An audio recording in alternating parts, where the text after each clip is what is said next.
What's good, ladies and gentlemen? Welcome to part 3 of the tale of the ghost of the hidden leaf Naruto. What if you are enjoying this series, please for me like this video, subscribe to the channel, and share it with your friends. With that guys, on the sensei signing in.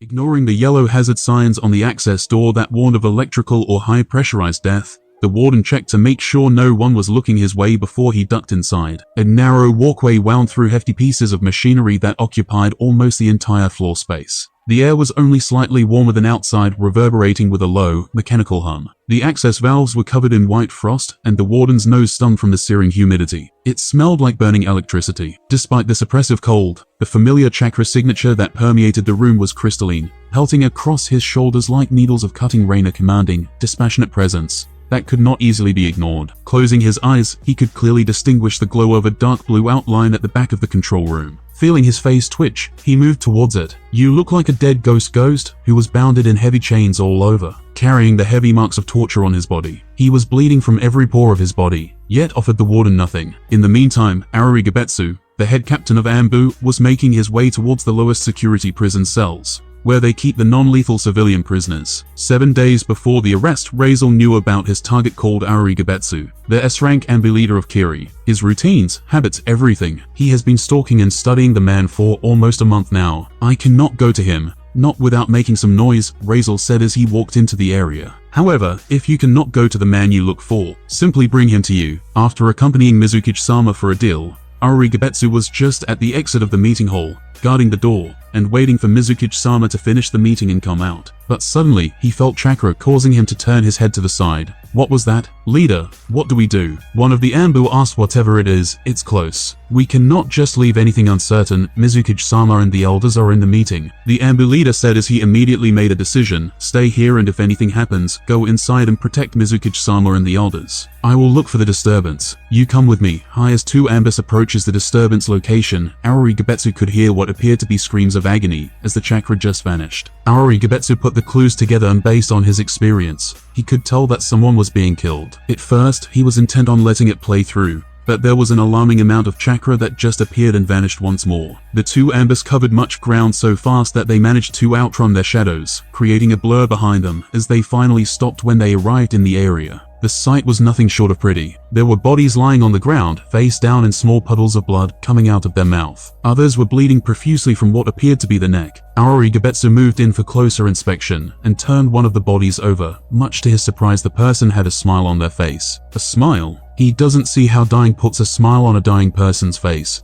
but he can't say the victim didn't enjoy his last few moments. Aruigebetsu inspected the wrist and saw signs of an apparent suicide. Aruigebetsu began to inspect all the bodies, and while their action in death was different, they all had one eerie trait in common. They each had a smile as they died. "What do you think?" Aruigebetsu said as he stood up, no longer crouching over the bodies, only to notice that his subordinate is gone, vanished out of sight. Aruigebetsu was instantly on guard. He cursed and wanted to leave here as fast as he could. But how could he escape now? "Welcome to the greatest show on earth, Aruigebetsu. I saved you the best seats in the show, and you will find there are no exits here." Ghost's voice began to echo itself, trailing off with a deeper, darker voice behind it, sounding as if several people were speaking with him. "Let the show begin," the invisible ghost said as his voice boomed across the surroundings. The night before the arrest. That night, while Ghost took the intel and had a talk with Mizukichi in the cage tower, Aruigebetsu was stealing another piece of info. After reading the scroll, he put the scroll in its original place. Once Ghost killed Meiterumi's old friend, he met the head of the Ambu in a secret location. "I have the intel you wanted," Aruigebetsu said as Ghost nodded. "Speak." "A few years ago,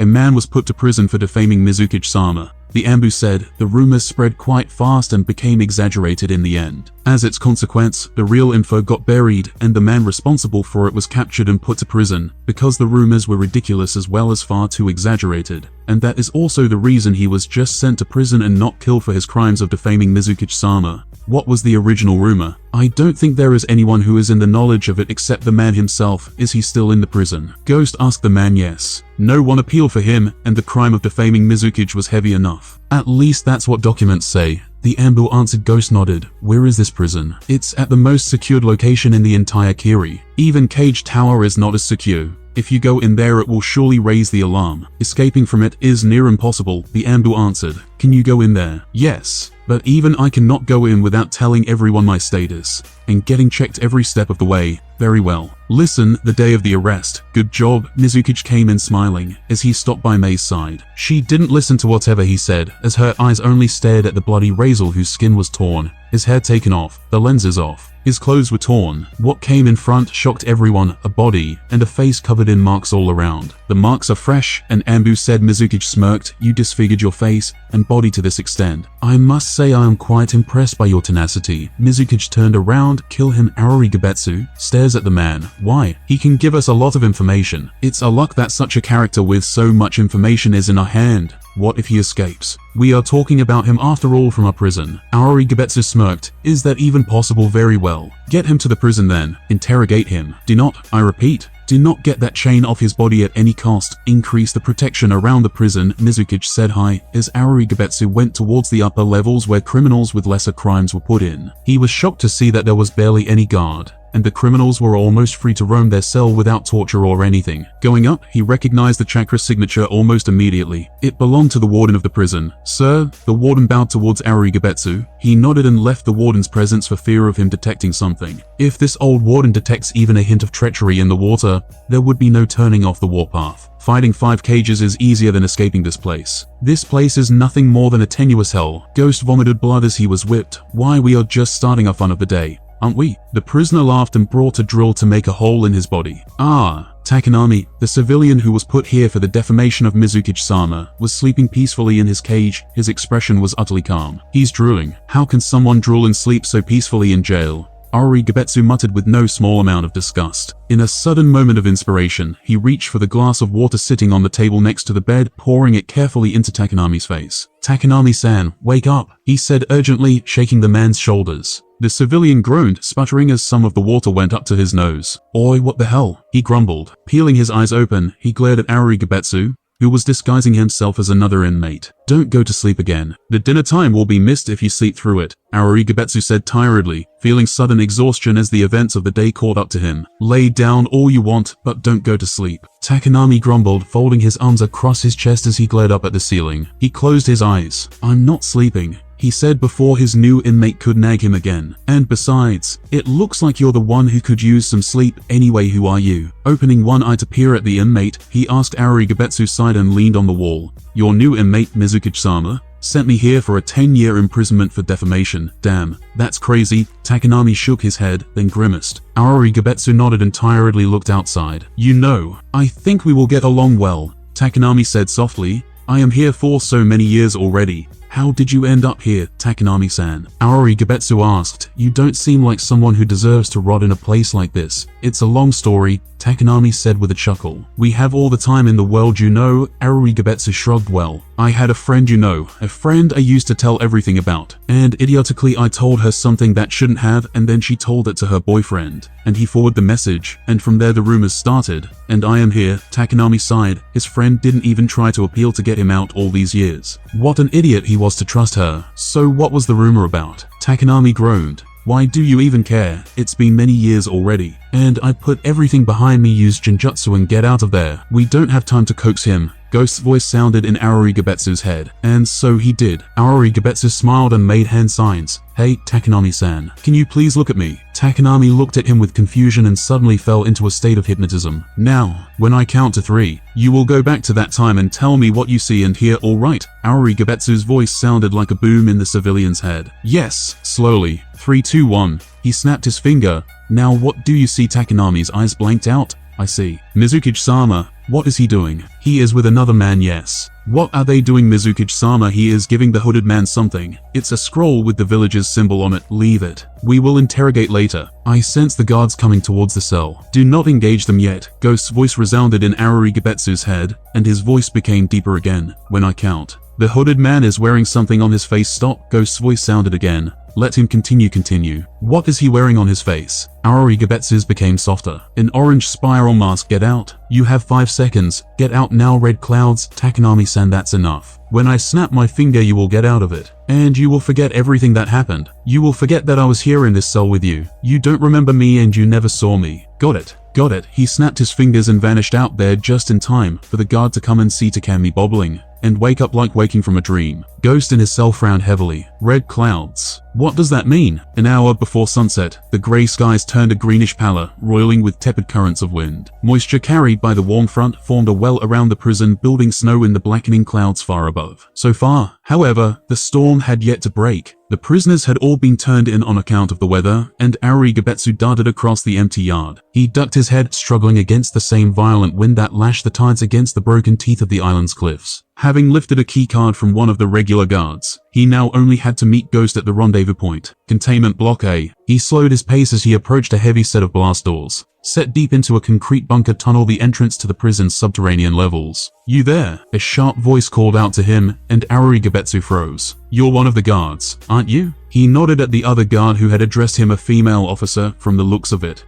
"You're supposed to be at the south courtyard." Aoi Gebetsu turned back, only to see a kunoichi with a knife in her hand, ready to slash at him if he dared to move. Aoi Gebetsu is still in Genjutsu. His reaction timing definitely won't match hers, especially when she was already on him. From his shadow sprout eyes that remain unnoticed under such big targets. These eyes are directly linked to Ghost, giving him an expanded field of vision, and can only be seen by him, regardless of whether they are open or not, though the void form appears as a shadow in appearance. He is able to enhance the visual function and capabilities of the eyes, allowing them to have normal or stereoscopic vision, even allowing him to cast Genjutsu techniques from them. It was this very technique that he once used to collect top-secret information from an important meeting, right under Tsukikij's direct nose. A gust of freezing wind followed in her mind, and the kunoichi's fingers were trembling both from the cold and the extreme layer of fear. Before she knew it, she was dead. Her neck was sliced by Aoi Gebetsu. Ding, ding, ding. The bell of the prison announced that a storm is approaching. Freezing air rushed inside, and the guards shrank back instinctively. Shizuma, the officer in the prison, grumbles, "Everyone is under the warm.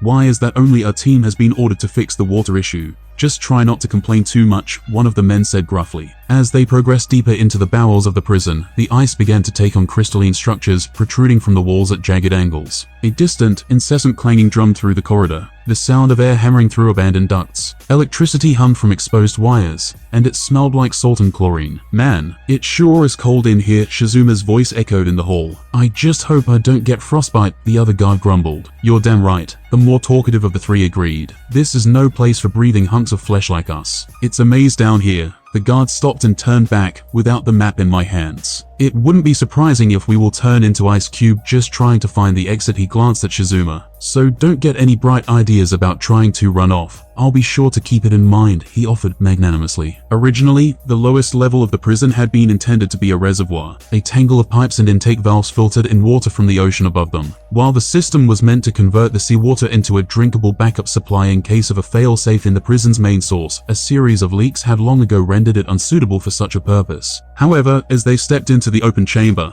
they saw that the containment tank built into the floor below them was still full. Shizuma lifted an eyebrow. "This place looks dangerous," although the way he said it suggested he couldn't have been less concerned by the statement. "Shut up and keep moving," the guard behind him told him, brusquely, "or the warden would kill us for sure." Their shadows flitted through the icicles dripping down from pipes that no longer functioned, the valves having been shut off so they wouldn't burst. Over time, the excess moisture from the steam had coated the ground in a layer of ice. Despite this, Shizuma didn't slip, picking his way with sure-footed familiarity along the pathway. The guards weren't as agile, moving slowly as they kept their headlights pointed firmly at the slick ground in front of them. Already nervous, they tensed as they edged closer to the tank. While the guards avoided looking in its direction, Shizuma peered casually into the water. "What do you suppose that is?" he asked. Turbulence had begun to form at the water's surface. Something was moving under the water. A watery form shimmered beneath the wisps of steam. Unable to resist the magnetic pull of his own curiosity, the guard in front of Shizuma hesitated. He leaned forward and, without a flicker of emotion, Shizuma reached over and pushed him in. The man shrieked as he plunged into the water. He treaded in the middle of the pool, his eyes wide as he stared up at them. "Shizuma, what are you doing? He's alive." The other guard quickly overcame his bewilderment, lurching forward to help his friend. "Ah, not so fast." Shizuma caught him by the shoulder, pulling him back. "If you grab him, both of you will drown then." He gave the guard in the tank a cold smile. "And if I were you, I would not yell so much." He picked his ears. "It hurts my ear then." He turned to the other guard. "Ah, just so you know, I am going to kill him. So, what are you going to do now? You could call for help. But, well, you know, I will just snatch that map from your hands." Shizuma offered him a toothed grin. "I can't say I envy your situation. There's no telling what I might do." After all, the man swallowed, his eyes darting between Shizuma and the guard in the water. You bastard. But the curse came as a whimper. Why are you doing this? You will know soon enough, Shizuma assured him as he crouched down, careful to avoid the puddles of water near the tank. I would hate to miss the show. What show? Shizuma held a finger up to his lips. Master's show, he said. He turned to the guard in the water, shaking his head in mock pity. Sadly, your friend here is just the first of many. Sure enough, the man's lips had already turned a bluish purple, his skin becoming blotchy. His teeth chattered so hard that he couldn't even whisper for help, his jaw locking up to prevent him from biting through his own tongue. Shizuma turned to the guard at his side, offering his commentary on the situation. It's a terrible way to go. Hypothermia. But despite what Shizuma had said, an even worse fate awaited the man. As the guard's movements began to slow, his motor functions succumbing to the cold, a shadow materialized beneath him. It flitted across the bottom of the tank, barely visible through the murky stream. Nothing should have been living in that tank. But then that nothing pulled at his ankle, jerking him down. Staring down, he found two orbs of eyes staring back at him. Panic gripped him, and he kicked out wildly, splashing towards the side of the tank. The other guard tried to help. Don't go near him. You'll be the man submerged, vanishing beneath the surface. Ah, it's over already. What? He asked, finally overcoming his shock. The hell is in there? Shizuma turned his wrists, snapping through his handcuffs, so he could cup his chin in his hand.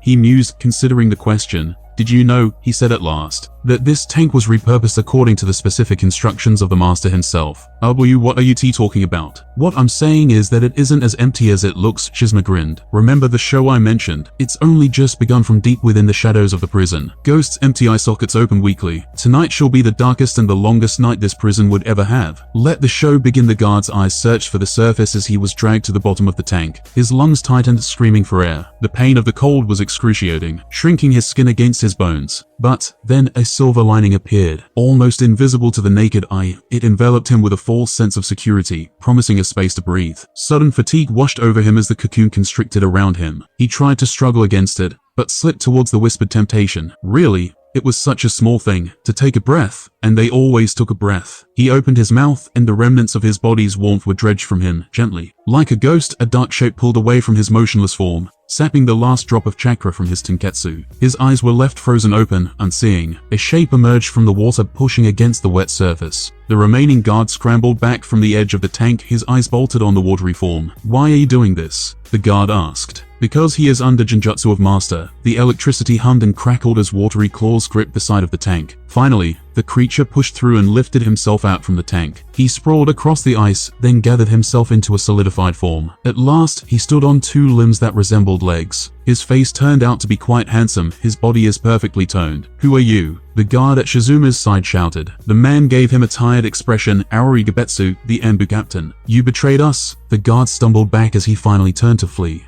But Shizuma caught him before he could do so. The guard screamed, his eyes widening as he was lifted in air through a choke. The same draining process that had claimed his colleague sucked his own chakra. Then, his voice died in his throat. He dropped to the floor, lifeless, his skin shriveled as if he had suddenly aged 10 years. The guard screamed wordlessly as his body fell. For a moment, the sound of his screams cut through the eerie silence of the prison, but then the echoes faded away. Shizuma let out a laugh, amused by how easily he had deceived them. Did you secure a route to the docks? Aoi Gebetsu asked as he peeled off the guard's boots and clothes. About that, I have some bad news, Shizuma continued. The ice warden is aware that one of the guards was conspiring with a prisoner. He said, fortunately, I was able to shift the blame on someone else to avoid detection. But it's only a matter of time before they realize he was a pigeon. It doesn't matter. Listen up, Shizuma nodded. The barrier maintained by the Ice Warden is similar to a 4-formation seal, he explained. He squats down and picked the guard's body whose clothes are now being worn by him. It was common knowledge that the red lines that trace the main prison yard in the shape of a flower marked the center of the ice barrier's seal. No matter what, nothing should be able to make it past the castle's periphery, unless we first take out the anchor. He tossed the body into the water with an unceremonious splash. It sank before bobbing back to the surface, immediately frozen. The anchor is the gatekeeper and the key to this formation. He turned back to face Shizuma. Inside this prison, the gatekeeper is the strongest entity present. Of course, that wouldn't be the case if the seal wasn't feeding him continuous chakra. So always watch your back. Yes, let's go. He said, it's time to raise the alarm. A finger of pale light slashed across the floor of the hospital ward. Shirai, the officer, jolted awake, startled by the wind rattling the windows. The storm, which had been swelling in the skies outside for several hours now, had finally broken. Rain quickly froze into icy sleet that pelted against the roof tiles with a dull roar, and, above the cacophony, an alarm sounded. The siren blared through the empty courtyards, echoing through the cell blocks, as well as the medical ward. Shirai heard footsteps pounding outside in the corridor. "What is going on?" Shirai asked as he stopped one of the officers. "A guard is found dead on the lower floor," the officer hurriedly said. "Someone is out of their cell." "What? Who would be so stupid to break out knowing there is nowhere to go?" "Hell if I know. I only know that one of the guards is dead and we are searching for the killer. Let's go below them." There was a clamor of shouts and shrill whistles as a troop of guards skidded across the courtyard. They were accompanied by a pack of Ninkin and headed directly towards the entrance to the prison's subterranean levels. Shirai watched until they disappeared around the corner, then continued his way. As they neared the top of the tower, Shirai caught a glimpse of guards' helmets over the edge of the balcony. They were scanning the prison yard for any sign of a break for the main gate. But due to the blinding weather and subtle tapering of the tower, Arui had so far remained below their line of sight. Shirai paused, gripping with his fingertips as he leaned back to gain an angle. Then, tensing for a moment, he threw his entire body up, curling his momentum over the edge of the balcony. As soon as he landed, a fist blurred towards his face, and Shirai hurriedly dropped down to avoid the strike. He then dashed forward, taking advantage of their close proximity, to strike a blow to the Auri's solar plexus. Somehow he missed as his ankle was caught. Auri threw Shirai back against the floodlight casing with a loud clang, and he blacked out. "Auri Gebetsu, you are a traitor." His hand went to the radio, making it crackle a bit, calling for back. He choked on his words as newly arrived Shizuma drove his elbow into the man's windpipe, crumpling him to the floor instantly. In the wake of the scuffle, the head captain of Anbu and Shizuma froze as static crackled over the unconscious guard's radio. "What was that?" "Nothing. I thought I saw the prisoner who tried to escape. It was a false alarm from my side." Auri Gebetsu changed his voice a bit and talked on the radio. Due to the bad weather and the radio's crackled voice, the rest did not notice anything unusual. "It's alright. We might have caught up on something. Looks like they've reached containment block B. We found a bunch of bodies in some kind of water container." The rest of the transmission cut out, inaudible due to the bad weather. In the meantime, under Ghost's mental orders, Shizuma turned the heavy floodlight to point at a concrete bunker on the other side of the courtyard. "The entrance to the containment blocks. What are you doing?" Auri Gebetsu asked. "Master ordered to do it. If anyone comes barreling out of there, they will get caught by the light." He turned back towards his partner. "It's clear that Master is trying to buy any spare second of time we could afford at this point." When they arrived at his location, it was under Ghost mentally telling them the way. What they saw was quite surprising. There were no other guards in the watchtower, but then there wasn't any space for a cell either. Shizuma barreled down the stairwell, almost reaching the base of the tower before he, at last, ground to a halt at one of the landings. "Damn it," Shizuma said.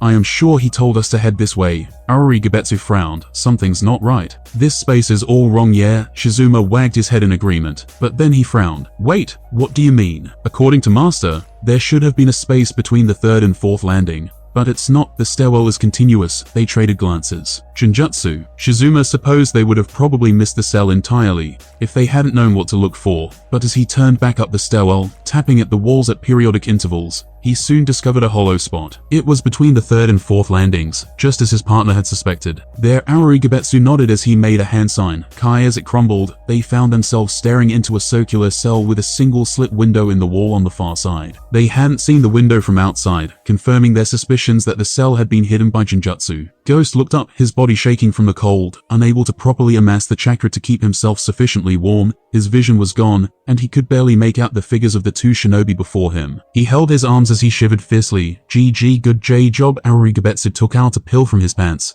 before handing the pill to Ghost. Ghost took the pill, and his skin became tight as small amounts of the moisture evaporate from his skin, causing steam to appear from their body. The cold disappeared, the ice chains melted. He is free to use chakra now. He stood up with Herculean strength. The heavy titanic chains made a clinking sound as he simply phases through them, freeing himself off this misery. Ghost barely had any fingers left on his body, be it of his hands or his legs. Using his body as a medium, he flows an incredibly dense chakra. Why yin-yang body regeneration, using yin to imagine and yang to make it a reality. Ghost regenerates his third leg, his bony fingers, his cut-off nose, and his eyes grow back to their original form, his face, his body hair, and nails. Everything healed with visibly no scar or signs of torture. Even his hair began to grow thick and fast. This was a forbidden Kenjutsu he developed after getting inspired by the creation rebirth of Tsunade. He studied the first Hokage's cells for years alongside Orochimaru before he could do it. Of course, this forbidden Kenjutsu can only be used by him who has a nearly limitless and incredibly dense amount of chakra. Even then, Ghost groans in pain every time he has to use this technique. But to someone like him, pain is nothing new. With a puff of smoke, a pitch-black sword appeared in his hand. Did you find anything other than what I already know? No, master, very well.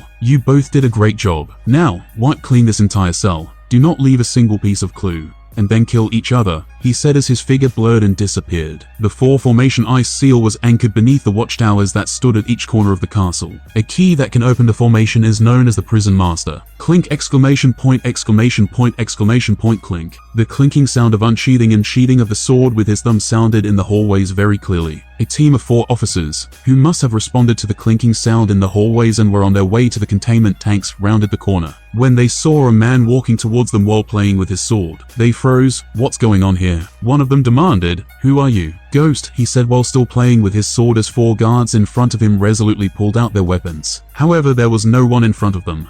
What's going on? Did he escape? Are you guys afraid? The very next moment, Ghost's soft words sounded in their ears. He was already standing in their midst for some unknown time. Surprised as they were, the 4 of them still attacked at the same time instinctively. Blood flows as all of them were dead in an instant. Stop right there, Ghost sighed at the naivety of the newcomer as he turned back to look at her. She could have just attacked at first sight without making a noise. Well, it wouldn't have made a difference though. Ghost of Konoha, she said as she came forward, you have done countless felonies. As one of the wardens of this jail, I'm taking you back into custody. Don't resist, or I'll resort to the use of force. She slammed her fist into her palm, her chakra sparking. She then addressed the guards behind her. You two, back me up. Kenji-san, go trigger the alarm. Roger. They answered in unison. Under any other circumstance, the guards would have trembled in the face of such an overwhelming threat. But they stood their ground. Their resolve had steeled from the dynamic force of Mikiri's leadership. In here, she is yet to be beaten. You know who I am, yet you are not afraid of me. Interesting. Ghost's gaze slid past Mikiri,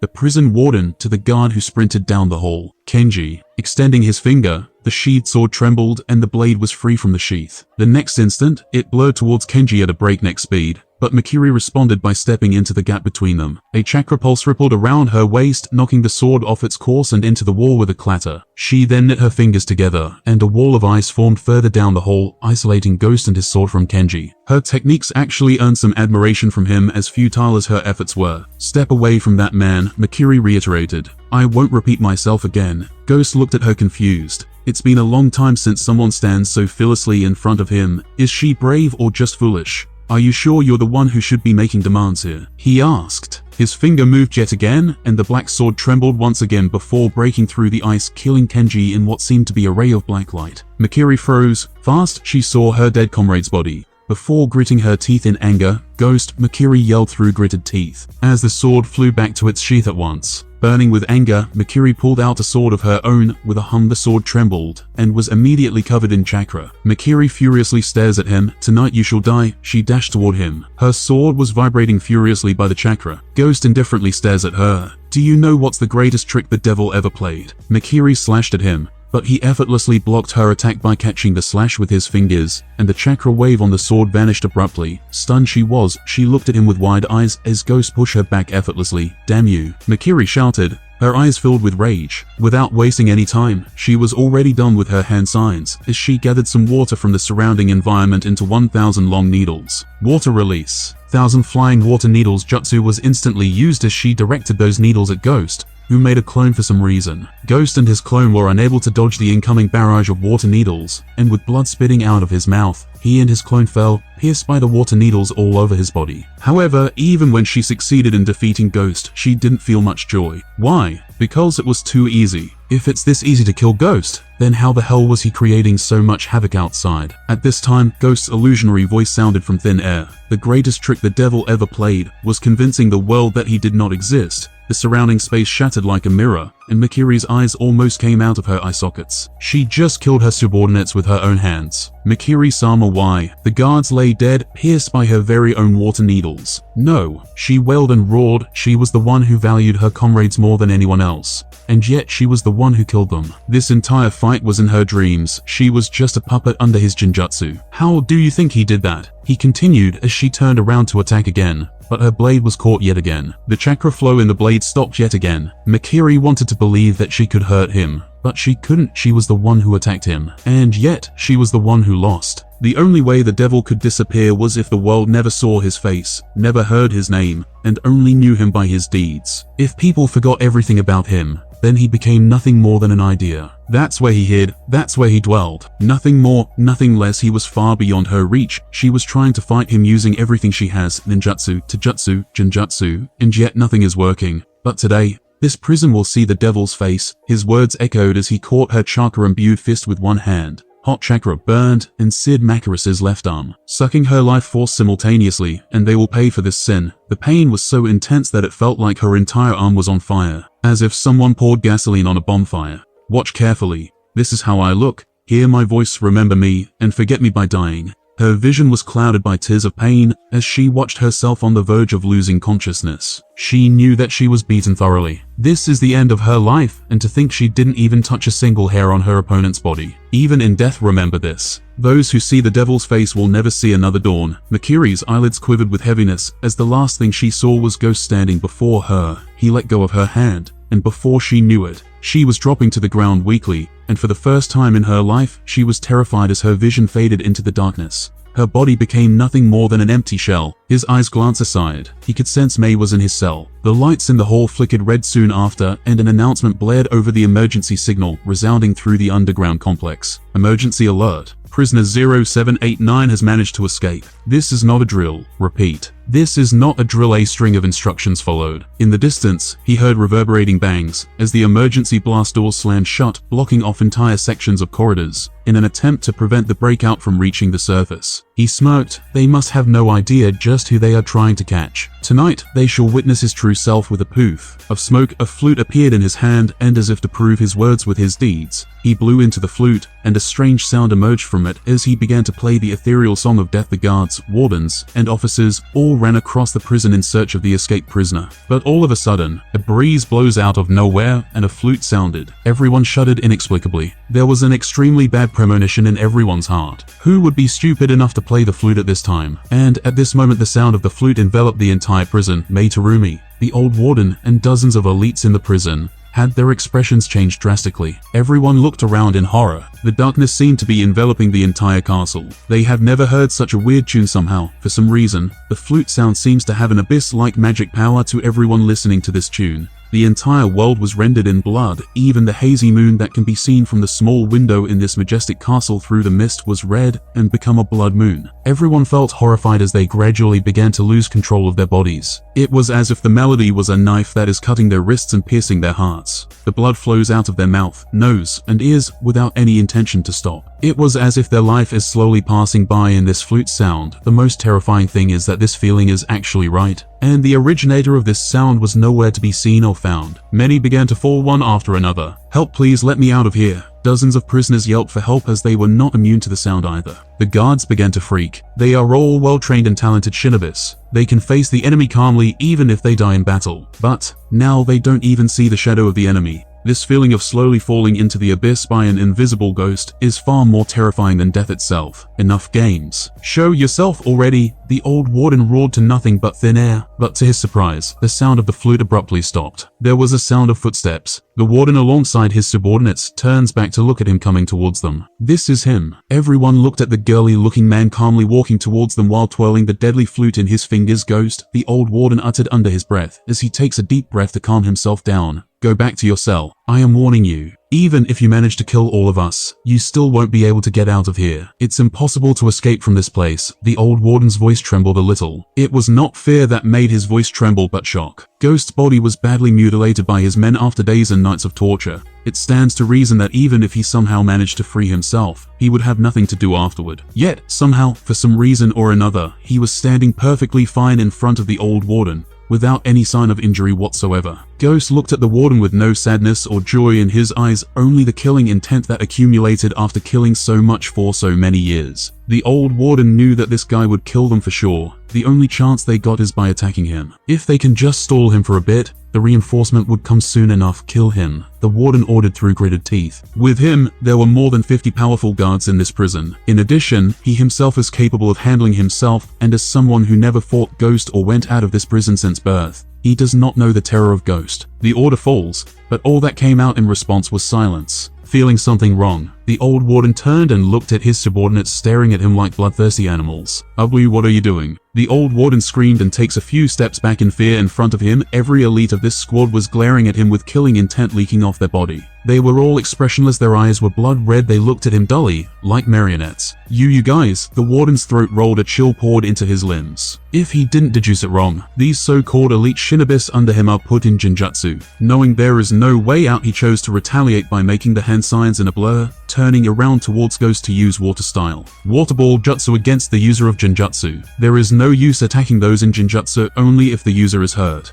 Would he be able to free them? He spits out the water from his mouth, under the incredible pressure of Ghost's killing intent. The water ball attacked the area, wetting the place. But to the old warden's surprise, he attacked nothing in particular. Ghost was long gone for an unknown period of time, leaving behind a bunch of minions to do his job. The old warden jerked and threw blood. He was stabbed in the back. He turns his head back to see his subordinates stabbing him one after another. He felt that something was broken in his own body. His pupils slowly lose focus, and his body fell to the ground. 364 officers, including some wardens, were killed. No matter what they did, they could not even see his shadow, let alone stop his deadly advancement. Ghost continues to play the flute as he roams the hallway quite leisurely. Despite that, no one was able to see him. He was invisible, a being that traveled this world without being seen by the naked eye. Only his flute sound remained in this prison. Each time, he left different hallways. Bodies after body fell to the ground, blood splattered onto the floor. His motionless eyes watched their blood draining the floor. As he reached the control room, he put down the flute from his lips. Ghost's sharp gaze swept over the control panels. Security cameras, he muttered and shoved one of the bodies aside to see the cubicle array of screens. This is what he was searching for. The recordings might be able to give them some unintended clues regarding his identity even after he massacred the entire prison tonight. Checking the video monitors, he saw two security detachments split in the hallway that led to the control room. Observing the ghostly images that wavered in the grey static on the screens, Ghost's eyes suddenly shook. Mei Terumi, followed by a small squadron of guards, was already moving swiftly up the stairwell to reach the floor where the control room was located. She seemed to have the same idea as him, and using the chance he was not playing that deadly song, she decided to act immediately. "Mei," he muttered. He took a deep breath and vanished out of the control room. It's time to put an end to this love story. He vanished and appeared in front of Mei, separating her from the guards by killing them in an instant. Dressed in a blue kimono that outlined her figure, tied with a black ribbon that covered her torso and waist, along with black sandals bearing resemblance to those worn by her ancestor, she didn't say anything and jumped at him once he stopped moving with her Kekkei Genkai boiling release. Unrivaled strength jutsu. Ghost blurred while dodging her attack, readjusting his position, awaiting her declaration if she had any. Livid thoughts crossed her psyche, angered yet love struck at the same time.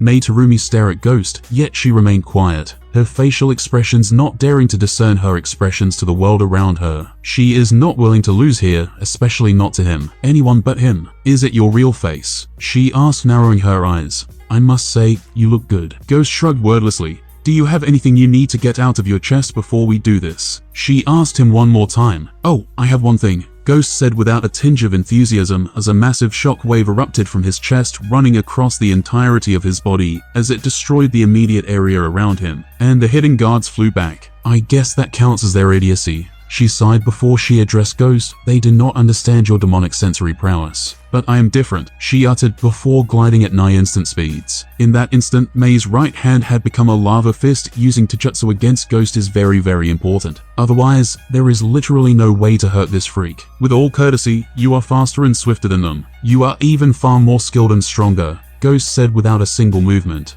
"But I don't see how you are different," he observed Mei's seemingly magnanimous feat, but showed no surprise in the slightest. Reaching her level is hard, but the action was undeniably simple. Increasing the body's speed and strength can be done in various ways. It just requires hard work. Guy is a perfect example. Ghost used his left hand's thumb to push his sword outward. His action was akin to opening a lighter. The movement was executed at a speed effortlessly matching Mei's own, as his blade suddenly rose from its sheath, and its hilt clashed with his opponent's lava fist. The collision caused a small burst of shockwave to burst away from both combatants. Ghost had his sword pushed back in its sheath with force. He didn't even take back a single step. As for her, she slid back and slammed onto the wall with a grunt. What's wrong? I was using my weak hand, you know. The clash from his blade proved that this was a mismatch. She definitely was not his match in terms of strength and taijutsu. But what else could she do? Ninjutsu does not work on him. Jinjutsu does not work on him. Poison does not work on him. Seal does not work on him. What does even work? She could try to surprise him by using Earth Release, Headhunter Jutsu or something like that to try attacking from behind. But he is a freaking sensor, with sensory prowess that even surpasses the greatest in history. And this is not even counting his speed, his otherworldly Kenjutsu skills, and his ability to phase through everything. His mastery over Jinjutsu is nothing to sneeze at either. Is there even a way to beat this monster? Her teeth grit in anger,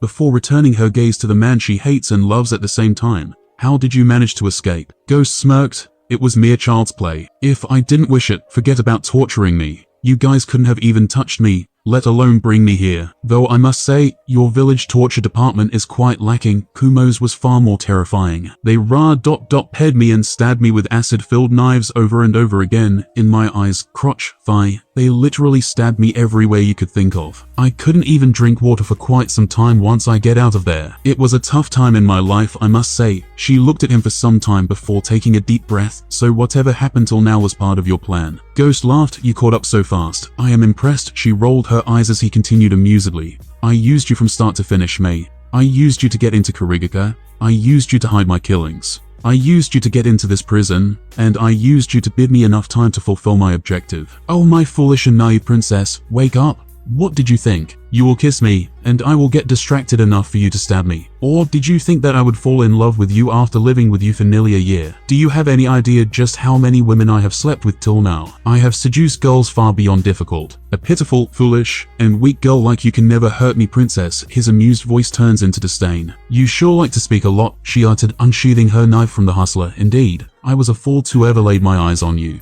She smirked in disdain. You aren't much of a human anyway. So I doubt a monster like you has ever experienced such feelings. I have not, Ghost obliviously responded, uncaring for the opponent before him. Ghost looked at her impassively as his body suddenly flared with an incredible volume of chakra that prompted him to lean forward slightly and use his feet to push off the ground. The culminating force caused the ground beneath him and behind him to erupt in debris. At the same moment his feet moved, Ghost drew his blade with momentum-enhanced speed, with the intent of bifurcating May, using a diagonal slash that would cut from her waist upwards. In a blur, the distance between the two adversaries was covered, all thanks to Ghost's impeccable speed. Less than a moment later, the sound of metal striking each other could be heard between the two, as during that instant, May had barely blocked the attack, with her kunai credit to her skills, and his mercy otherwise. This sword attack would have cut through the kunai in an instant. She grunts as she flew back and slammed onto a wall yet again. This guy is seriously hella strong. Her hand was numb in just one attack. You are so strong, she laughed as she wiped the blood from the corner of her mouth. However,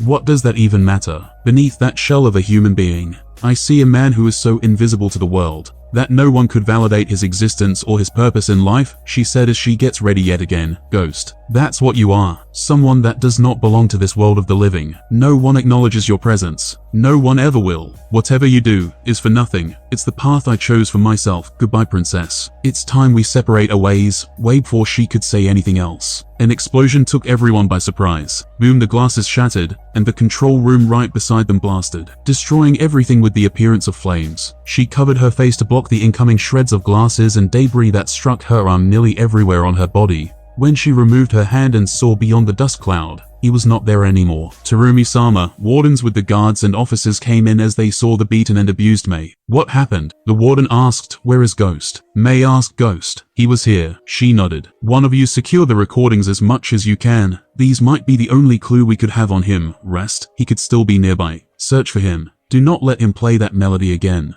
The warden ordered. Yes. May joined those who went searching for him. However, they felt lightheaded as the sweet melody yanking everyone's life in this prison chimed again. May Terumi, alongside everyone, fell while on the stairs, hitting the back of her head on the railings. Getting a bloody head, her vision blurred as the melody sounded closer. She could only raise her hand weakly when she saw a pair of boots strolling towards her. I wish I could end it right now, but I can't. I wish I could live with you forever, but it's impossible. Ghost sang as he walked down the stairs. I really wish I can turn back time. She could not hold it any longer, and her hand fell to the floor. Her eyes closed. The moon shines brightly, blanketing it with the luminous rays of the raging storm. It was evident that after today's events, this prison would no longer be as it used to be. Most of the guards, officers, and wardens died today. The blood flows everywhere, and the assassin was nowhere in sight. Let alone fighting for survival, they didn't even know who they were even fighting against. But despite their confusion, the deadly melody did not stop at all. There are bodies lying in heaps on the ground, and there is not a single guard in the corridor leading deeper inside the dungeon. The only thing they knew about him was a single word: ghost. The said ghost walking between the corridors. All that could be seen, stretching all the way to the horizon, was nothing more than the bloody bodies. The barren prison had, no doubt, been the scene of a great battle that shook its foundation to the core. A single man killed everyone, bringing the feeling of despair and terror with him. Now they all realized that they never should have expected a different result from this. They should have just killed him the first night he was here, instead of torturing him over and over again. Just like his name signifies, he was like a ghost whose very existence is hidden from the world of the living. The man solely known as Kiji looked upon the environment with no discernible facial expression. He is the gatekeeper, Kiji. The man is the key to the formation surrounding the prison, and so, he patiently waited for his opponent. In what seemed to be the blink of an eye, appeared a man a few meters away from him, with a cloak covering his body and a sheathed sword in his hand. There is no doubt about it. It's him. I heard your name is Kiji. I am sure you know I was coming. The assassin softly spoke to his opponent, his tone being warm and welcoming. Shall we begin? Kiji, with all due sincerity, bowed his head to the figure before him. Anybody with common sense, regardless of the situation, would show at least this much respect to the person who managed to destroy the impenetrable and inescapable prison single-handedly. Kiji knows that today, even if he wins by chance, the prison that is around for hundreds of years would be gone. In his entire life, he never set foot out of this prison. He was born here and would die here. And the monster who destroyed it is standing in front of him. Finishing his bow, the man's Haori blew to the back with the advent of a sudden chakra burst, an indication of the tension between both combatants facing one another. A stern look appeared on Kiji's countenance, and for a moment, he blinked, gazing into the man's eyes. His look was that of a fierce and determined warrior, as if he was glaring into his opponent's soul. His right hand grasped the hilt of his blade, which rested in the scabbard in his left. A tiny high-pitched sound could be heard when the man drew out his sword. Holding it with both hands in front of him, he looked into the eyes of his adversary. The ground below him cracked as he flickered before appearing 2 steps in front of his adversary, intent on swinging his blade horizontally toward Ghost's abdomen, with hopes to bisect him in half. Ghost averted his gaze from Kiji's eyes, and proceeded to notice the blade,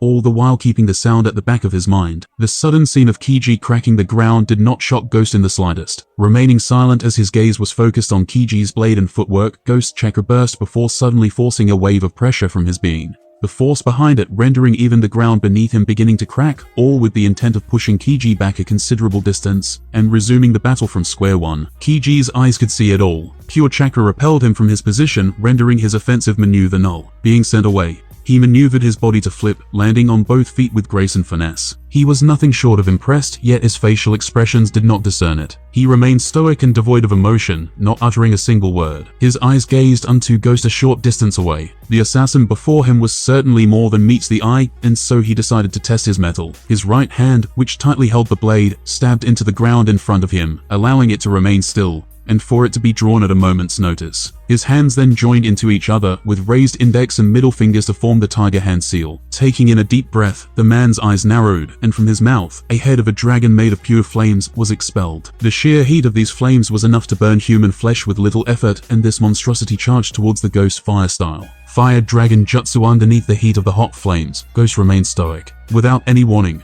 the flames Kiji sent out so willingly surrounded him. Of course, this was not enough. Ghost merely stood there without a single sign of a mere scratch, and the flames began to break down into its base component. Raw chakra. Kiji's eyes shook. His attack turned into chakra right before his eyes. It was something he had never witnessed before, and this made him ponder on what the man before him is truly capable of. The flames were merely turned into chakra. What is he? Kiji pondered. Suddenly, an idea struck Kiji's mind, and his stoic appearance crept up in his visage once more, narrowing his eyes to analyze the man. Grasping the sword before him tightly, he pulled his arm back and swung it towards his adversary. Kiji did something different. Instead of engaging the man before him in kenjutsu as expected, he threw the sword towards him horizontally. The sword, in mid-air, was reminiscent of a lance, violently aimed towards Ghost's waist. Kiji's calves tensed, and his fist clenched as he looked on with scrutiny. "Let's see if you can do that thing with inanimate objects, shall we?" The man continued to converse, his eyes gazing forward, observing the smallest detail. Ghost directed his eyes towards the projectile before him. He was surprised at the inefficiency of this gatekeeper. Any other would have used their simple logic and employed an actual projectile. Even a well-thrown shuriken or kunai would have sufficed. Nevertheless, this sword would still phase through him if he wished so. Given that his opponent is such an idiot, he chose not to waste a jutsu on him and used the most simple maneuver available. He waited for but a moment until the flung sword was only a meter away from him, before suddenly bringing his sword up in an arc-shaped slash. The momentum behind the slash caused the thrown sword to deviate back up, spinning in the air and stabbing the floor in front of him without a master. "I must admit," Ghost spoke, "I did underestimate your foolishness as to throw away your weapon. It was truly out of my expectation. But just for your satisfaction, I can phase through physical things." Kiji was many things. Strange, charismatic, funny, goofy, but not stupid. With each action, Kiji knew the end result through sheer intuition, and this was no different. His blade, being tightly held in Kiji's grasp multiple times, had been marked with a special seal formula, which allowed Kiji to transport himself to it at whim. It was the sword of second Hokage after all, something he never told anyone about. He found his sword at the end of the First World War when a prisoner was brought here. It was the prisoner's possession that he found in the field. Well, long story short, Kiji ended up with the second Hokage's sword, and it stuck with him till the end, allowing him to master something that only the fourth Hokage could master in this world. In what seemed to be less than a blink of an eye, Kiji appeared in front of Ghost, launching a thunderous punch to the man's face, which if connects, would surely send the ghost backward. The sheer, unrivaled speed of his teleportation made it all the more difficult for his adversary to be able to defend or evade in time. Additionally, the ghost seemed to be viewing the man's action as stupidity, adding the element of surprise, and making it all the more difficult to evade. Ghost's sudden realization caused him to fall slightly short of Kiji's sudden appearance before him. There was no opening, but the punch in Kiji's body that followed with momentum just went through him. Ghost sent out another rhythmic shockwave of chakra that managed to push Kiji a notable distance away from him. "Heck," Ghost chuckled. "I just told you I could phase through solid objects milliseconds ago. Your foolishness truly knows no bound, though I am surprised. I didn't know you could do that technique. But other than that, you used that jutsu and still didn't manage to touch me, or even make me move a single step. How disappointing. If it was Minato-san instead of you, he would have left me with a scratch, even if it was a slight one," through his taunts. However, Ghost sharpened his senses towards the sword. That was the Flying Thunder God, the original version, second Hokage. The man watched as his offensive maneuver failed, albeit coming closest to landing a hit to Ghost thus far. His gaze was shifted to his adversary a fair distance from him. He swiftly picked up his blade, keeping his eyes fixated on the enemy. He couldn't have reacted that fast. Does it mean he somehow saw through my attack? No, even then he still couldn't have reacted to it. Which means he sensed my attack before I even attacked. Is that even possible? Kiji now knew the man before him was of high caliber, so he decided to turn up the level of the fight. His hands grasped the blade tightly, before stabbing the ground again. His hands swiftly moved as he performed hand seals. A few moments later, Kiji inhaled deeply, before spewing a massive quantity of water, gushing out of the ground, breaking the floor beneath them, was forming a small ocean right before the ghost's eyes. "This prison is made on water. Here I have an advantage," the gatekeeper said with a grin. As for Ghost, he simply rolled his eyes. He was disappointed in this so-called invincible gatekeeper, knowing that Kiji attempted to make the environment more favorable for himself. The instant Kiji completed his jutsu, the water automatically starts gravitating towards Ghost at a rapid speed, as if attempting to drown him. As the water rushed towards his being, rather than injuring him, it got absorbed into him, becoming one with him, and once again converting into raw chakra that fed his body. "What a waste," Ghost sighed. "I thought you could have actually tried a little harder. You didn't allow me." Deciding to attack for the first time, Ghost unsheathed his sword, which he subsequently swung in a wide arc, sending out a powerful blast of raw chakra. Its aimed to completely obliterate Kiji, which increased in speed as Ghost applied another wave of pressure through his sword, leaving no wastage of the massive heap of chakra he just absorbed. The powerful shockwave of energy directed towards Kiji did not seem to faze him. Kiji had become quite a well-established shinobi throughout these years. Kiji's chakra signature had disappeared from the face of the earth. One could see the man as merely an illusion without physical form whatsoever. Making a mirror image using the water reflection, interesting jutsu, the old man gestured hand seals. His eyes remained focused on Ghost, thus indirectly limiting his visual scope. A few moments later, the old man spewed a massive wall of flames towards the assassin. However, things were not always as they seemed. In the midst of the flames covering his view upon being expelled from his being, Kiji had thrown his blade once more, covering it with the flames. What a one-trick pony. Ghost thought. Confirming his thoughts was the fact that he could sense the residual chakra of the Flying Thunder God technique seal within the blanket of flames. Ghost flowed chakra within his blade,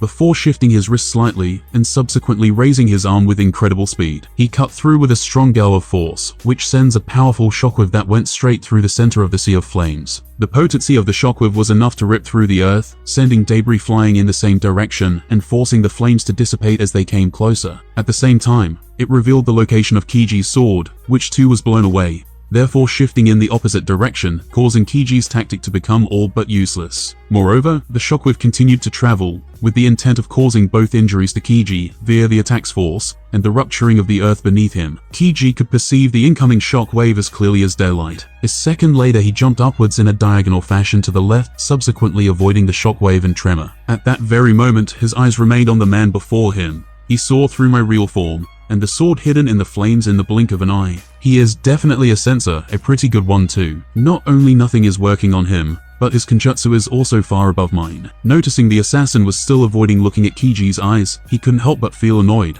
How arrogant he would use that to his advantage, making sure that this man would at least look him in the eyes before the end of this battle. His hand formed hand signs, and behind Ghost a repulsive void was formed, a rift in the space-time continuum, connecting the plane of existence with the depths of Kiji's dimension. A sea of lava. Not only would it be released in a vortex with power, but the small opening would also lead to the pressure skyrocketing. This released lava behind him with such a strong force that it seems like a cannon fired. Meanwhile, Kiji grasped a scroll from the pocket of his yukata, looking on at his adversary. Never thought I would meet an opponent that could use space-time jutsu. But if this is all you got, then you are nothing, Ghost said as he felt the dimensional void open behind him. In the instant that it opened, Ghost seemed to have teleported away from the said area, although in reality he simply leaped skywards. All of the lava was now directed towards Kiji's location. In the meantime, Ghost readjusted his body in mid-air and kept his blade streaming with chakra to prepare for another spontaneous attack. Kiji watched as his own creation made its way onto him.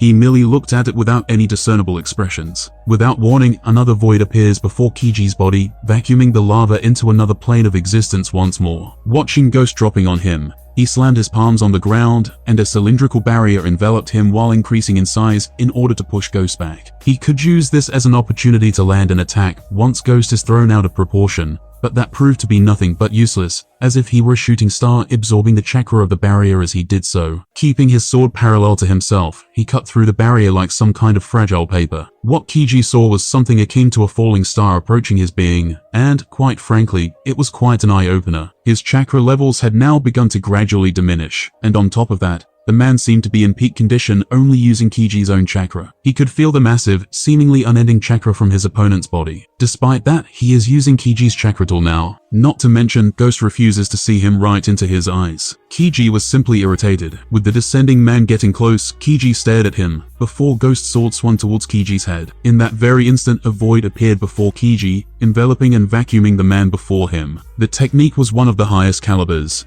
and was done at extremely close range. There is no way Ghost would be able to dodge this attack from point-blank range, but the problem is this man's innate ability to suck chakra. Ghost chuckled, and the void before him began to collapse and disappear in an instant while turning into chakra and assimilating into his body once again, much to Kiji's surprise. Kiji somehow managed to dodge the attack barely by using the Flying Thunder God and changing directions even in a close-range attack like this. It would have been deemed as impressive by anyone, but what Ghost did was far from impressive. Nothing's working. What should I do? He can sense all my attacks before they even occur, and he negates my attacks like it's nothing, all the while using those to fuel his attack. What an odd technique that is. Not to mention this man is traveling at his own unthinkable speed, let alone hurting him. Touching even a part of his hair is a gigantic problem. No, rather, letting the man use his own chakra seems to be a problem, Ghost Kiji uttered. Kiji's only chance lies with the Genjutsu now, but given what is going on here, Genjutsu should not be working either. Ghost sighed. Are you done already? Think.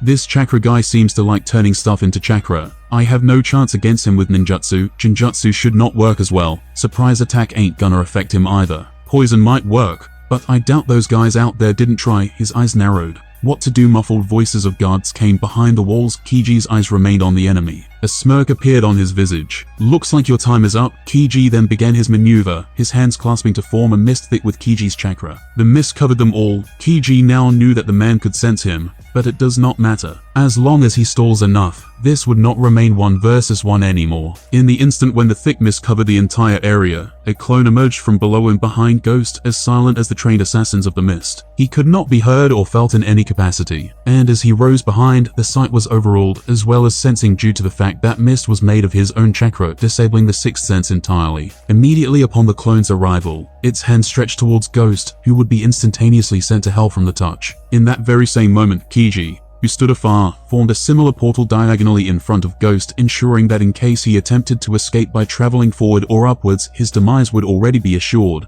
and his defeat would be inevitable. Ghost shook his head with disappointment. Haven't you learned already? In accordance, prior to Kiji being able to achieve the activation of the technique, Ghost swiftly increased his base speed, and, with but a single step to the left, disappeared from sight momentarily. His steps could not be heard in this thick mist, as he had already closed the distance in only a second, before suddenly attempting a horizontal slash at Kiji's neck. Kiji showed signs of anger, looking forth towards Ghost. For the first time in the battle, Ghost was looking straight into Kiji's eyes. This is the first time Ghost actively chose to attack Kiji during this battle. And surely enough, Ghost shows no mercy, and the Gatekeeper's neck fell off his body. The barrier was down the moment Gatekeeper died. Looking at the second Hokage's sword on the ground, he smirked a bit. When everyone came, they saw their invincible Gatekeeper was lying without the head. His sword was crushed into pieces. It would be nigh impossible to put it together anymore, from start to finish. Kiji couldn't even touch Ghost's hair or even make him use his own chakra. He was also killed the moment Ghost stopped playing and attacked seriously. On the open seas, Kisame Hoshigaki stood on the bow of the smallest flagship in his fleet. The prison's illusion has been shattered already. Small as it may have been, the ship was the fastest in the entire Kiri fleet, as it ripped through the waves with ease. As the ship sped through the waves and open ocean, the crew knew this was an important mission, as their captain had received word to head towards the prison, despite being told not to act. As the island came into view, Mangetsu Mizuki descended from his perch and began walking towards his commanding officer. "Sir, we're coming up on the prison," Mangetsu started to say before noticing that there was smoke streaming from the island. "What is that?" Mangetsu Mizuki asked as Kisame looked up to see what his subordinate had seen. With full fear in his eyes, Kisame spun around to Mangetsu and signaled the crew to hurry. Full speed, Kisame ordered as they raced towards the now burning prison. The guards on the island are dead. The formation was down and broken, meaning the Gatekeeper is dead. When Kisame and his team reached the burning prison, all they saw were the dead bodies that are now burning to ashes. "Spread out.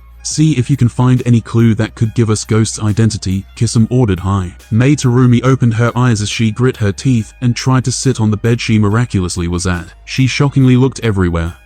Her eyes could not believe it. This is the hospital. Why? How am I here? What happened to the prison? Mizuki came into her room. "Hello, Mei Yagura. How? Why am I here? This is what I want to ask. Why is it that only you survived? Kisame found you unconscious inside the burning prison. Everyone and everything else is burned to a crisp. They found only a handful of intact bodies, even though they are pretty much charred." Mei took a deep breath. "Do we have anything on him?" Mizuki Yagura stares at her for a while with an amused smile. "You tell me." "Everything in the prison is gone and burned to a crisp. Even his blood, nails, or body hairs the prisoners collected were destroyed by the doctors themselves. And then they killed each other." Mei opened and closed her mouth. "My house. He lived with me for an entire year. I am sure if your house has disappeared, that entire place is nothing but barren land now." Mei sat there in shock. How come they have nothing on him? How did it go from him living with her for an entire year, getting tortured for so many months, killing so many Kurigaka elites, to having nothing on him? Not even a single clue, aside from his weight. "I know, I saw his face."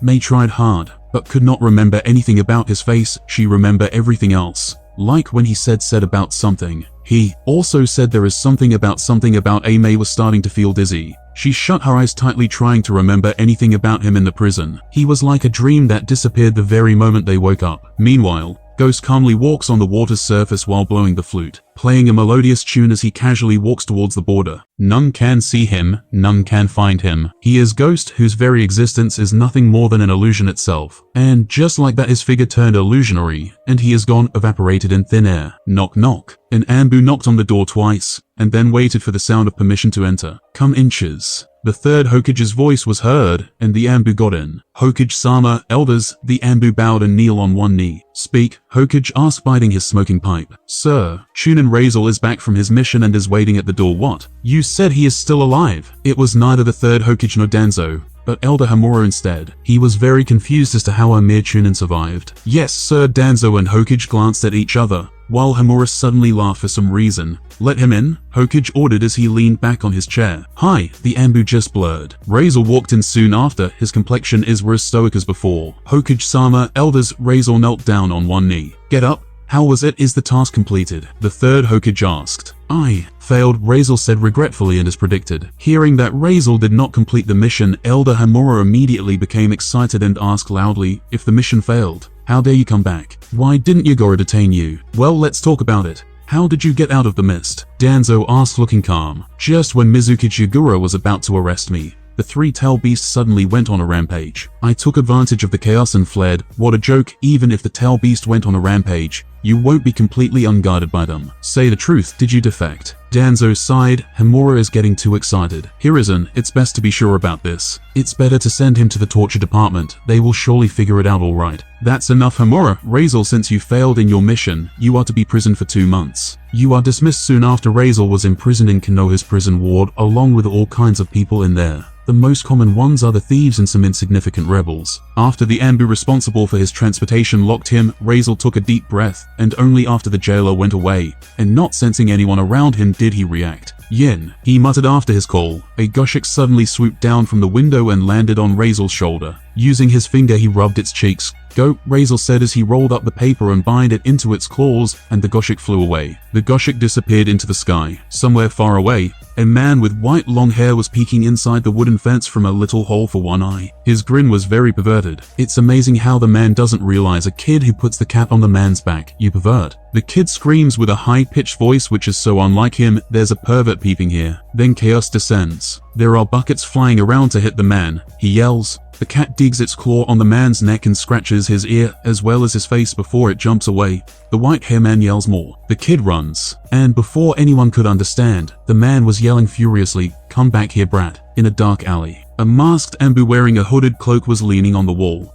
waiting for the arrival of the kid and the white-haired man, and soon his wait was over. Long time no see. Jiraiya-sama, the white-haired man, known as Jiraiya, glare at the man with anger and scoff before he stops running behind the little kid, who merely was working for some money from this man. The Anbu chuckled inside his mask. Forgive what I did. There was no other way. The leader said that no one could see me. Jiraiya stares at the Anbu. Ghost did. The Anbu nodded before throwing the rolled message that Ghost sent him through the messenger bird towards Jiraiya. Understood? Jiraiya frowned. You can leave. Is there anything I should reply back to the leader? The Anbu said, and Jiraiya sighed. There is no need. Outskirts of Konohagake, a dark cloud hover over the chaotic sky, rumbling the thunderous roar that announces its approach, darkening and blinding the eye with their gloom. The pitter-patter of the rain upon the land becomes a downpour as a shadow descends on the rooftop from above, a sound inaudible to those within, yet producing an unmistakable impression among them. You came, a shadow from within calls out to the stranger as the white-haired man turned to look at him. Jiraiya-sensei. The shadow of the man stood before the white-haired man. Weren't you supposed to be in jail? Jiraiya asked. Technically I still am. The shadow Arca Ghost answered with a shrug. That's true, I guess, Jiraiya replied. So, what is it that requires such urgency that I must come here in absolute secrecy? Ghost looked at the white-haired man intently with his deep-set eyes. There's a chakra I sense while in Kiri. He began to explain. So, Jiraiya said, staring at the masked man. The chakra I sensed, it was of Obito's. Thunder roared above their heads, causing the white-haired man to be startled as they stared at each other. Obito is dead, Jiraiya declared as his eyes became narrow. Yes, he is dead, Ghost said to the white-haired man, as if what he just wasn't contradictory. However, the chakra I sense belongs to Uchiha Obito for sure, or someone might have fooled me. Jiraiya watched in disbelief. Is that even possible? Fooling you, I mean, not in the slightest, Ghost said firmly. Who else knows about this? Jiraiya asked while sighing. Other than you and me. No one, Ghost told him. Not even Hokage or Danzo. I see, Jiraiya said, looking up at the sky tiredly. The rumble brightened the sky above them. Keep it that way, Ghost nodded. I will, but there is something else as well. What? Do you know anything about the red clouds? Ghost asked. My spies have seen a few people in Omegaka wearing robes with red clouds embedded in them, Jiraiya asked. They are secretive. so we don't know much about those people, yet Ghost nodded. They might be Akatsuki. I am not sure though. Also, Obito might be working for them. I need some details. Sure, I'll ask around and try to find out something, Jiraiya said. You might want to be very careful on this one, Ghost told him. Why? I don't understand, Jiraiya replied. Obito's chakra, and the chakra I felt in Kyuubi that night 2 years ago. They are the same. Jiraiya shook his head as if trying to clear the fog from his brain. You are not making any sense. He blurted out, Obito would never kill his teacher. I've known him for a very long time, and there is no way he is capable of doing such things. Not by nature or by strength. Ghost looked at the white-haired man as thunder boomed again. It's up to you whether you wish to believe me or not. I won't mention Obito in my report till you are clear, he said and vanished from the rooftop. Thunder rumbled in the distance. The rain fell heavily upon the rooftops of Konoha as a 2-year-old kid. Naruto was thrown out of the orphanage and into the raging storm, without a single grain of food. No one ever gave him a kind glance. He is a monster after all. The Kyuubi spawn. They didn't know why he wasn't dead yet. Why was Hokage-sama not killing the boy, instead of putting him in an orphanage? This is what it means to be weak in this world. No one cares about you, and only your fate matters. The little boy merely stood up on his feet and took a deep breath while staring at the pouring rain for a while. The wind blew his little blonde hair, but he barely felt it anymore. He didn't scream or cried, he just left with heavy steps that he took through the dark night. Rain fell upon him, soaked his clothes, and washed away his tears. All he wanted now is to run far from Konoha. But where would he go? He is alone in this cruel world anyway. The masked ghost blinked into existence with a flash of thunder on top of the building behind them. Watching them hit the little boy before throwing him out, his eyes stare at the matron with ice-cold eyes. Kill her, he said to thin air. As you wish, a voice that echoes the very bottom of the abyss responded back out of nowhere. Under the dark canopy of the stormy sky, chaotic forces clashed beneath. A flash of lightning and thunder booms in concert, and his shadow was gone once more. Hello beautiful, a voice echoed while scaring the matron to death. She looked around confusedly, only to see a figure slowly coming out of nothingness. Wah dash, she screamed and blood rushed up her throat before she was killed by the knife through her heart. WY, she spoke in between breaths with a last cry of pain, while her life ended abruptly. Some times later, the rain finally stopped, and Rai, a civilian boy, wandered down a few streets, until he found a closing market that sold fruit. Then stopping and staring openly at a small alley, he dashed in and noted the dumpster and disturbance of the ground. Rai sighed, this has to be it, I guess. Looking around, Rai made himself comfortable in the spot, before curling in on himself and pulling his sleeves over his hands. Pulling out the kunai from his pants pocket, he scratched the words home base into the dumpster side with a twisted smile, slipping the kunai into his pocket again. Maybe he was going insane. Either way, it was with a shiver that Rai huddled into himself, attempting to sleep. It could still be worse. There he is. Don't let him get away. Eyeing the little and huddled blonde figure that suddenly dashed into the alley and crouched behind the dumpster in front of him, Rai winked. The little boy did not understand, and with a surprise, the men tore past them, shouting threats after the boy in front of them. Rai smiled amusingly after seeing the little boy looking in shock at his twin that was running in front of those men. The boy jumps a foot in the air and turns to Rai, eyes wide. Yipe. He froze as they made eye contact, taking in Rai's huddled position, dressed in a tatty shirt and a pair of shorts, with shoes that appeared too big for him. After a moment of silence, Naruto, as Rai knew him to be, relaxed somewhat, though he knew that the boy would be gone at the first signs of hostility. Who are you, Nai-san? He finally asked, voice quiet but eyes suspicious. On the other hand, the men finally huffed as the boy stopped in an alley. Huff, huff. You sure know how to run, kid. Now you are done here. We will be the ones who will finish what the fourth Hokage could not. What do you think they will consider us a hero then? Another laughed. Does that matter? As long as I kill this monster, I will be happy regardless. Many came forward with a grin and weapons, ready to kill the little devil in front of them for killing their family. But what made them surprised is that the little blonde showed no sign of fear. Instead, he wasn't even flinching. Package is safely delivered to the leader. Begin phase 2, Naruto suddenly said. What are you? The civilian couldn't fully say his sentence when a silver light came straight in from above, and a kunai struck his head. The blood and flesh flew freely, and the man tilted his head as he fell down. There was chaos as the alley suddenly went dark with no light whatsoever. What is going on? Two black-clothed men with their faces covered in masks jumped in on the civilians from above, and killed them with the weapons in their hands. The scream of these civilians before dying was horrifying. There was utter chaos, and the previous hot-headed civilians who were fortunate enough to survive the first attack because of their large number ran for their lives while screaming. They weren't successful though. Naruto came in a straight line from behind, and when he comes to a standstill in front of them, the civilians fell one after another. Naruto flicks his sword to splash the blood on it. He turned back and looked at the masked assassins. Clear the area of any evidence, and let's get out of here. Alright, you. The boy chose not to answer. Instead, he kept his mouth firmly clamped shut and proceeded to watch the old brother in front of him very carefully. Rai looked over the whisker marks on his cheeks and smiled slightly. He looked rather adorable. How old are you? He asked. He counted on his finger with a very serious expression, and after some time, his eyes gleamed as he showed 4 fingers to Rai with a grin. I am 2 this year. Shiji taught me this. Rai chuckled. What are you doing here, Nai-san? Rai blinked at the straightforward question, then scowled lightly. About to sleep, thank you. You woke me up. He flinched slightly. Sorry, but why would you sleep here? Don't you want to go home? He asked. Obviously.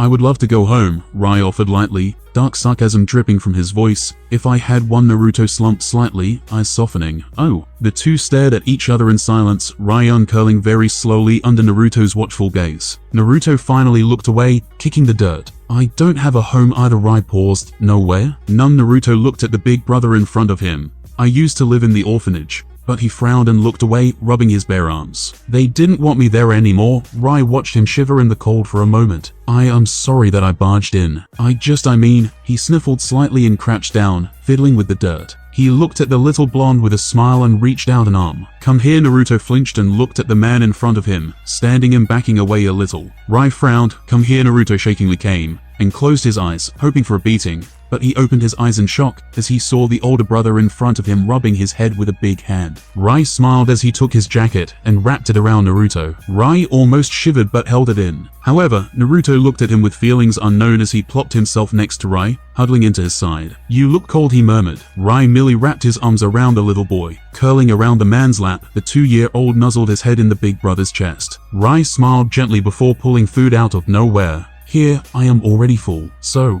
Naruto's eyes shined as his dumb mind didn't even consider thinking where the food has come from. He just ate with his mouth full. He was starving for a while now. Razor chuckled as Naruto finished munching his food like a hamster and snuggled yet again. A flute appeared in his hand out of thin air, with Naruto oblivious to this, as he put the flute on his lips. Judging by the shaking of the boy's shoulders, it was clear that the young boy was lonely. Rai blew into the flute, and with just a slight noise, Naruto instantly felt relaxed as his nervousness dissipated almost immediately. His mind became tired while listening to this ethereal song. His eyelids became harder and harder to open as he fell asleep before he could even speak a word. Leader, a masked man bowed next to Rai, who was cuddling next to Naruto. Rai looked at the masked man. There is a problem. Hiashi Hyuga killed Cloud's diplomat. The man bowed down. Why? The diplomatic meeting was a hoax. They wanted to kidnap Hyuga Hinata, but Hyuga Hiashi killed them in turn. And now, higher-ups seem to abandon the Hyuga clan. Rai frowned. We can fight Cloud. The masked assassin shook his head. It's not whether we can fight Cloud or not. It's that the Hyuga clan is gaining too much momentum these days. This is just an opportunity to suppress them, these idiots. Why do they not understand? Because of their greed, Konoha will have nothing left anymore. I understand. What about Elder Hamura? As you expected, he hired someone to poison your food. I think Shun and Razor will die tomorrow morning in the prison ward. They might even stage it as a suicide. Rai sighed. I expected nothing less from them. Is the orphanage cleaned up? Yes. We left no clues of a trace. I reckon they will find the matron's body tomorrow morning. Good. The ambush responsible for guarding Naruto. Make them disappear too. We have no need for elites like them who can't even do their work properly. Again, do not let anyone find out. Yes. Should we also arrange the settlement for the boy? Rai shook his head. Hokage would probably take care of it. So, leave it at that. Here. Get this, Hokage-sama. Rai handed a scroll to the man. It's all the information I have found on Kiri and Akatsuki. Go. The shadow nodded. Can I ask you something before leaving? Speak. Why are you so concerned about the boy? Ever since the boy was born, you are always watching over him like some kind of a guardian angel. Even when you go on a mission, you always leave a shadow clone to look after the boy. Isn't it better to just let the boy? Rai glared at the Ambu. I apologize for my imprudence. He bowed with his head low, before he turned into the mist and disappeared from sight. Rai looked at Naruto's little sleepy head with an impassive face. Naruto Uzumaki, Kishina-sensei's son, in her last letter, she asked him to look after Naruto as his little brother, and that's what he did. He has always looked after the kid. The entire reason Naruto never slept starving was that he was always there, even though Naruto never knew. But Ghost was always watching over him, feeding him, taking care of him. He was always there whenever Naruto needed him, like today. When Naruto woke up the next day, he found himself lying on the ground shivering in cold. His head was all fuzzy with no recollection of what exactly happened the last night. Naruto does not even remember how he got here in the first place. There are very few things that he could remember. but even those are pretty fuzzy. It was making him wonder if he was having a dream instead. Ghost stood on the rooftop watching little Naruto slowly making his way towards Hokage Tower. Ghost's hand was holding the jacket that he put the cold Naruto in. As he turns around and left towards the prison, where another persona of his, Chunin Razor, will end up dying by eating the poison. Hokage was frowning in his office.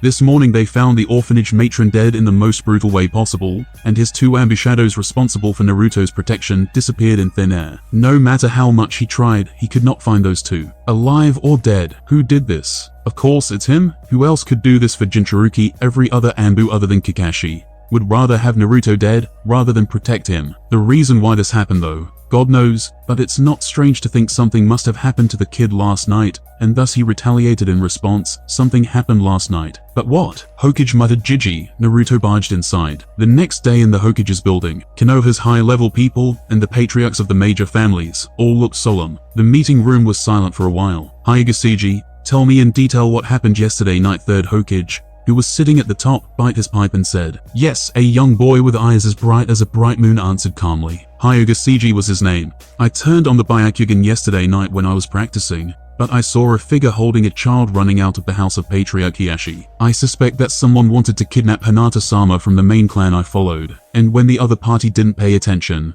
I hit his acupuncture points and rescued Hinata-sama. After taking off the other party's mask, I discovered that the other party was the head of the Kumo's team of this mission, who arrived in Konoha on a peace treaty unexpectedly. There was a suicide seal on his body. He directly bit off his tongue and triggered the seal using his blood." After Hyuga finished speaking, Shimura Danzum, the root leader sitting next to the third Hokage, spoke gloomily. "The body of the Cloud Shinobi you are talking about has blown up completely. So what you just said are yours, and your words only." Hyuga's expression remained unchanged, and he said flatly, "I have said everything that should be said. The other party destroyed his own body using suspicious methods. If you think there is no problem with that, perhaps you should have a doctor check on you. Whatever you say won't change the fact that these are merely your words without any basis." Danzo said in an autonomous tone, "Also, do not forget your limits. You are talking to a dignified elder of the council." Hyuga chuckled lightly. As for Hyuga Hiyashi, he looked at the young man beside him with complexity. The truth of the incident is that he is the one who killed the Cloud Shinobi. What did he do wrong there? If they weren't dealt with at that time, they would have taken Hinata. As long as there is even one person who wanted Byakugan in their midst, she would be paired and made a breeding machine before even reaching adulthood. And now Konoha is taking the Cloud's side. Is this why the peace is won? Is this the peace they all desperately prayed for? Feeling betrayed, Hiyashi was going for the meeting when suddenly a young man from the branch family came and asked Hiyashi to put the blame on him for the sake of the clan. The elders were happy that it was an insignificant branch member that was taking the blame, and not the clan leader. Hiyashi shook his head and said no, but under the elders' pressure and the young man's persuasion he crumbled. But here is the problem.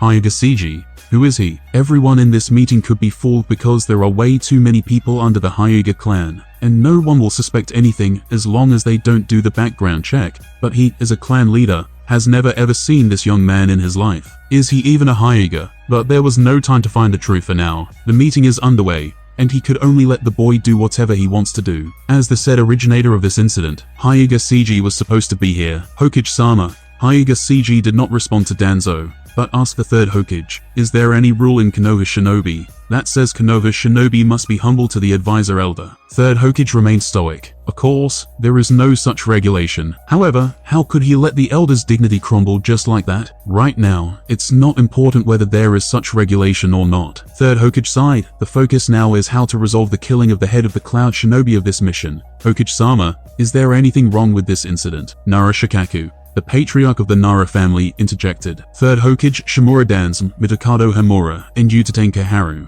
looked at each other and said, "Raikage made a request asking us to surrender the murderer who killed their diplomat." Silence. After the voice fell, the entire conference room fell into deathly silence. The patriarchs of the major families scanned each other's eyes, and no one spoke. Hyuga made the same shocking face like everyone else. Hyuga Hiyashi never saw him. In fact, no one ever saw him. They all just assumed he is an insignificant member of the Hyuga's side branch. But the truth is, Hyuga does not even exist in this world. 2 hours ago a waiter could feel the brims of his fearful eyes as he begins to tear up a bit, but he forced the tears away. He was just the unlucky one to serve these rowdy Kumo shinobis in the hotel. The Kumo shinobi spit on his face with a disgusted face. "You call this food? Do you think we are not even worthy of a decent meal or something?" Huh. Asuradash. The waiter hoped that Konoha's Shinobis will save or at least intervene, but his hope was crushed by the muscular hand that swiftly wormed its way up to the collar and slammed him into the wall. I asked you a question, punk. Do you think this garbage is food? Do we look like trashes to you? Answer me, you useless sh*t. The hand holding him against the wall pulled him away,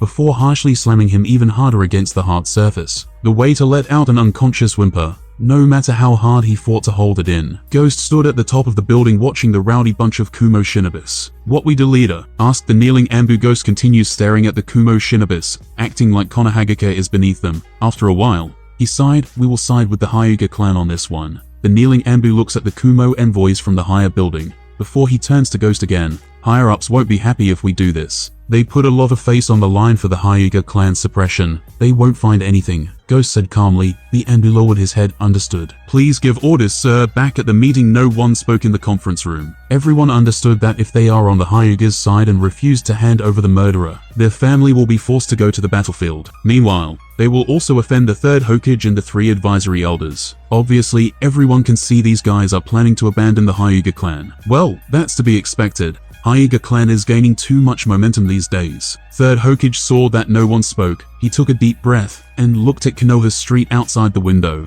The village has been in the war for too long, and everyone is exhausted. It's been almost 40 years since Tobirama-sensei gave the village to me. I can't let the village ruin and watch the village companions die one by one. With that said, the third Hokage talked about the usual things. As long as Konoha stands, the fire will continue to grow. The fire will continue to illuminate the village and let the new leaves germinate. The withered leaves will not really die. They will become the nourishment of the big tree and will be passed on forever for the sake of the future of the village. We should be determined to dedicate ourselves to Konoha at any time, even if it is life. With that said, third Hokage turned his attention to Hyuga CG. I have been following you since I started at ninja school. Hyuga CG was startled. What? The third Hokage said gently. You have been an excellent kid since you were a kid. Konoha has been in the war for too long, and if war breaks out again, more people will die. CG. Third Hokage bowed a little. The future of the village, war and peace, rests between your shoulders. Hyuga CG's complexion did not change, but his eyes were just staring at the old man in confusion. Hokage has been following him since he started school. What a con artist. Seeing third Hokage speak, Midokado Hamura also spoke. This incident was originally due to the Hyuga clan. It started because of you. For Konoha's peace, I have to wrong you a bit. Yudate Kaharu also said, yes, please understand, we don't want to abandon you. It's all for the future of the 2 villages. Hyuga CG turned his gaze to Danzo, but found that Danzo did not mean to speak. We don't want to abandon you, but Konoha needs peace now. Third Hokage spoke again. I won't have the slightest hesitation if I can hand over my head in exchange for peace. Third Hokage categorically cut into the line. Hyuga CG was startled once again. Does this old man think of him as a 2-year-old or something? It is utterly impossible for Kumogaka to make such an outrageous request. Asking a village to surrender the other's cage. No village will agree to this utterly ridiculous demand. Not to mention, this is Konohagaka no Sato, the strongest of the 5 nations since its founding. Therefore, Saratobi Hiruzen dares to speak such big words. If this happened because of me, I am willing to exchange my life for Konoha's peace. Someone spoke again. If I sacrifice my peace that can be exchanged for Konoha, in exchange for a stable life for my companions in the village, I am willing to give my life. Soon, many people spoke up again. Yeah,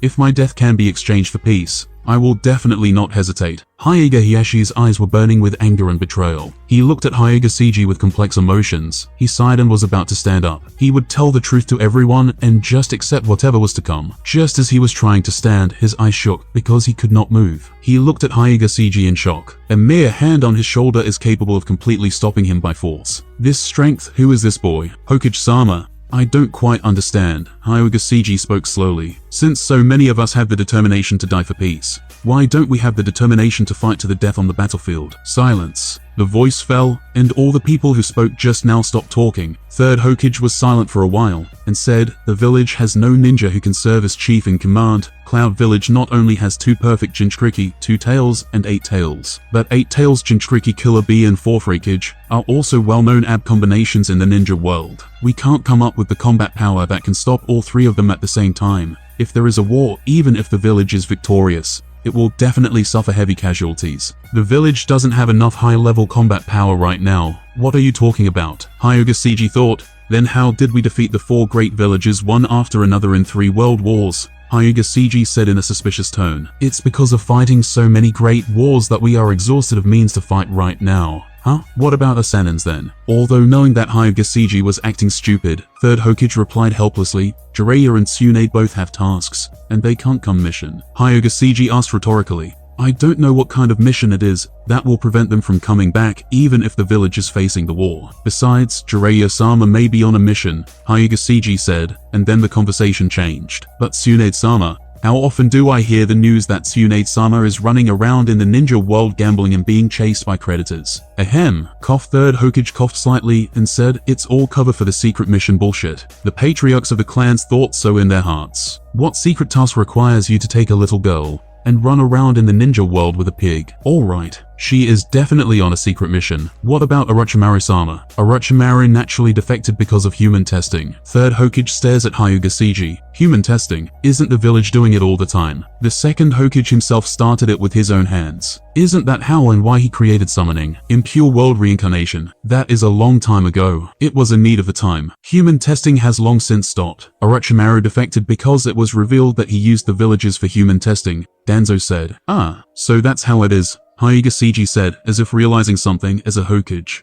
it's alright no matter what one does. But as a disciple of Hokage, it is indeed unforgivable to act like this. The 3rd Hokage stares at Hyuga Seiji coldly, without speaking. How could he not understand the meaning of Hyuga Seiji's words? However, even if we don't count Sannin, we still have a powerhouse of our own. Where is Ghost? Ghost is on a very important and confidential mission, and thus cannot come back no matter what happens, Danzo said to him. Let me take a guess here. He cannot come even if the village is facing the war dash. He cannot, Danzo interrupted. Hyuga Seiji had his lips curled. Fine then. Where is the 4th Hokage? Where is our Nine-Tails Jinchuriki? Hyuga Seiji, Sarutobi Hiruzen shouted. 4 years, Hokage-sama. We won the 3rd Ninja World War. Just 4 years ago at that time. Sanins were still there. Ghost was still there. The yellow flash was still there. We had the strongest Jinchuriki. We were literally invincible. However, just 4 years later, we have absolutely nothing. It's not like we lost them in the 3rd war or anything. Hokage-sama, this is not called progressing. We are regressing instead. It's not that Konoha no longer has the high-level combat power.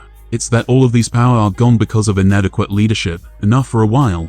There was no sound in the room. Hokage glared at the kid in front of him. Namikaze Minato, the yellow flash was nearly unbeatable. Kushina was just a living power bank. And Ghost, he was purely a nightmare, the terror to be reckoned with. Wherever he and his squad went, the bodies and blood followed. Not to mention Sannin, each and every one of them are still a force to reckon with. Even after so many years. Officially, even if one of them is still here, this shouldn't be a matter. But now everyone looked at the old 3rd Hokage and the 3 consultants. Don't mess around. Mitokado Hamura yelled angrily as he looked at the eyes of the patriarchs looking at them. Utatane Kaharu also said, the 4th Hokage and his wife died for the village. You should learn from them, from their will of fire, and dedicate yourself to the village. What about White Fang then? Did he also die for the village? Everyone was startled. Unexpectedly, I heard the name of a man who had been dead for years now. Tsukumo died of suicide because the mission failed and caused heavy losses to the village. This case has already been settled after a long time. It was the 3rd Hokage who reacted first and said, then let me ask, Hokage-sama, what kind of a mission could be so important that it would literally start a 3rd war on its own, and would cause such heavy losses to the village? Kakashi, who had been silent next to him, was startled. Yes, no matter how sensitive, how could a single mission cause so much damage? That it was enough to start a 3rd war on its own. This is the secret of the village. No comment. 3rd Hokage said with a black face. No comment. A legend like him that gave everything for this village was tossed aside just like that. Should we all expect the same end, Hokage-sama? Is that what you are doing? Tossing aside and suppressing a Hyuga clan. And that's the end of this episode. The series will continue in the next part. So be sure to like the video, subscribe to the channel, share, and comment down below. This really helps with the YouTube algorithm. Thanks for watching, we'll be seeing you in the next part. Check out my other anime videos.